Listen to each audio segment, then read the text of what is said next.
आज commissioner task force south zone and Chhatrinaka police joint के लिए 2 आदमी हम गिरफ्तार करे।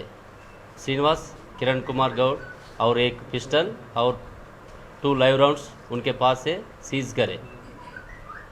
वह जब कोहिनूर बार छतरीनाका में भेजने की कोशिश कर रहे थे। उनके पास से 1 पिस्टल और 2 लाइव राउंड्स सीज करे। पूछताछ में ये मालूम पड़ा कि 2 इयर्स पहले श्रीनिवास को एक राकेश रेजिडेंट्स ऑफ बिहार से दोस्ताना हुआ। वो बार में वेटर का काम करता था। वो वेपन के बाद में श्रीनिवास से डिस्कस करता था और वो वेपन राकेश ने श्रीनिवास को 5000 रुपये को भेज दिया। श्रीनिवास वह पिस्टल को हैदराबाद में भेजने के लिए उसका दोस्त रविकिरण के साथ कोशिश कर रहे था।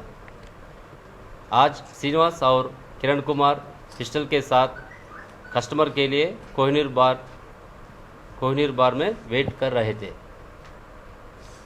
जब south zone task force team ride करके उसका अपहरण किया है। आगे इंक्वायरी के लिए छतरीनाका పోలీస్ స్టేషన్ की హ్యాండ్ ఓవర్ किया गया है। మన అఫ్జల్గంజ్ పోలీస్ స్టేషన్లో ఎఫ్ఐఆర్ రిజిస్టర్ అయింది। దాంట్లో